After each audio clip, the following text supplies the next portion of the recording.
Club പ്രവർത്തകർക്കെതിരെ കൊലവിളി നടത്തിയ ലഹരി സംഘത്തിൽപ്പെട്ട യുവാവിനെ അതേ ക്ലബ്ബ് പ്രവർത്തകർ തന്നെ പിടികൂടി പോലീസിൽ ഏൽപ്പിച്ചു.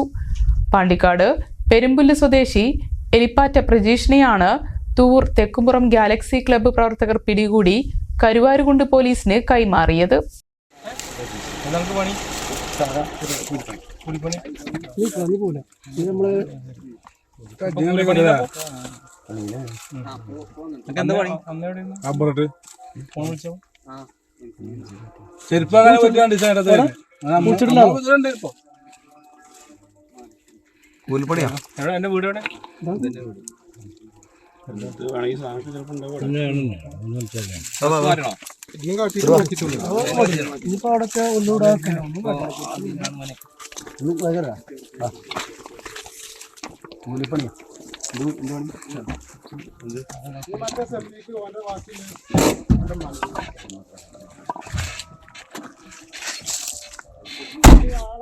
ഏതാനും ദിവസങ്ങൾക്ക് മുൻപ് കഞ്ചാവ് ഉപയോഗിച്ച മൂവർ സംഘത്തെ തെക്കുംപുറത്തെ ഗാലക്സി ക്ലബ്ബ് പ്രവർത്തകർ പിടികൂടി പോലീസിൽ ഏൽപ്പിച്ചിരുന്നു.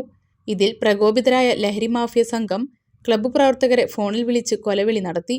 കരുവാരുകുണ്ട് പോലീസ് കേസെടുത്ത് അന്വേഷണം നടത്തുന്നതിനിടയിൽ ഗാലക്സി ക്ലബ്ബ് പ്രവർത്തകരും തങ്ങളുടേതായ രീതിയിൽ അന്വേഷണം നടത്തിയാണ് കൊലവിളി മുഴക്കിയത് പ്രജീഷാണെന്ന് കണ്ടെത്തിയത്. തുടർന്ന് നാട്ടുകാരുടെ സഹായത്തോടെ ഗാലക്സി ക്ലബ്ബ് പ്രവർത്തകർ പെരുമ്പുല്ല് മയ്യമലയിലെ പ്രജീഷിന്റെ വീട്ടിലെത്തി പിടികൂടുകയായിരുന്നു. ക്ലബ്ബ് പ്രവർത്തകർ നേരത്തെ പിടികൂടിയ കഞ്ചാവ് ഉപയോഗ സംഘത്തിന്റെ കൂട്ടാളിയാണ് പ്രജീഷ്. തുടർന്ന് കരുവാരുകുണ്ട് SI അരവിന്ദാക്ഷനും സംഘവും എത്തി പ്രജീഷിനെ സ്റ്റേഷനിലേക്ക് കൊണ്ടുപോയി. അപ്പോൾ ഞങ്ങളുടെ വീടിൻ്റെ തൊട്ടടുത്ത് വെച്ചിട്ട് അവനെ കണ്ടു. അവനോട് അച്ഛൻ്റെ പേര് ചോദിച്ചു. അച്ഛൻ്റെ പേര് പറഞ്ഞില്ല.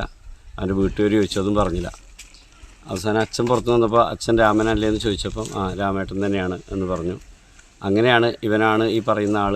അവന് ഒരു തൊട്ടടുത്തുള്ളൊരു കിണറിൻ്റെ ഭാഗത്തിരിക്കുകയായിരുന്നു. അങ്ങനെ ഏതായാലും പിന്നെ അവനോട് ചോദിച്ച കാര്യങ്ങൾ എന്നെ സമ്മതിച്ചു. ഇയല്ലേ പിന്നെ ഇന്നലെയും മിഞ്ഞാന്ന് എവിടെയെന്ന് ചോദിച്ചപ്പോൾ മഞ്ചേരിയാണെന്ന് പറഞ്ഞു. അപ്പോൾ പിന്നെ മഞ്ചേരിയിൽ നിന്ന് പിന്നെ എപ്പോഴാണ് വന്നു ചോദിച്ചപ്പോൾ ഇന്നലെ രാത്രിയാണ് എത്തിയതെന്ന്. അപ്പോൾ ഒരു ദിവസത്തിലധികം വീട്ടിൽ നിന്ന് ഇറങ്ങിയിട്ട് പോലും രക്ഷിതാക്കൾക്ക് മോനെക്കുറിച്ചുള്ള വലിയൊരു വേവലാതിയോ എവിടേക്കാണ് പോയതെന്നോ ഒന്നും അറിയില്ല. അപ്പോൾ ഇത് പിന്നെ തുടർന്നുകൊണ്ടിരിക്കുന്ന എല്ലാ ആഴ്ചകളിലും വ്യാഴാഴ്ച പോകുന്നു, വെള്ളിയാഴ്ച രാത്രി ചിലപ്പോൾ ശനിയാഴ്ച രാവിലെയൊക്കെ എത്തുന്ന ഒരു പതിവാണ് ഇവിടെ ഉള്ളത്. അങ്ങനെ ഞങ്ങൾ പിന്നെ എല്ലാവരും കൂടെ പിടിച്ചു കുതിരി ഓടാൻ ശ്രമിച്ചു.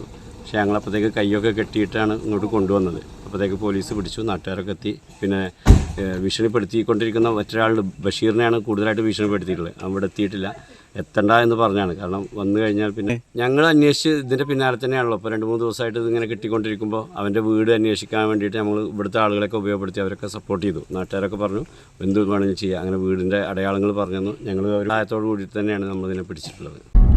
വിരലിൻ്റെ കാര്യത്തിലാണേലും യാത്രയുടെ കാര്യത്തിലാണേലും രണ്ടും മുറിഞ്ഞു പോകാതെ തുന്നിച്ചേർത്തത് കിംസ് അൽ ഷിഫയിലെ ഹാൻഡ് ആൻഡ് റിസ്റ്റ് സെൻ്ററാണ്. Hand and wrist centre, KIMS Al Shifa hospital, Perinthalmanna.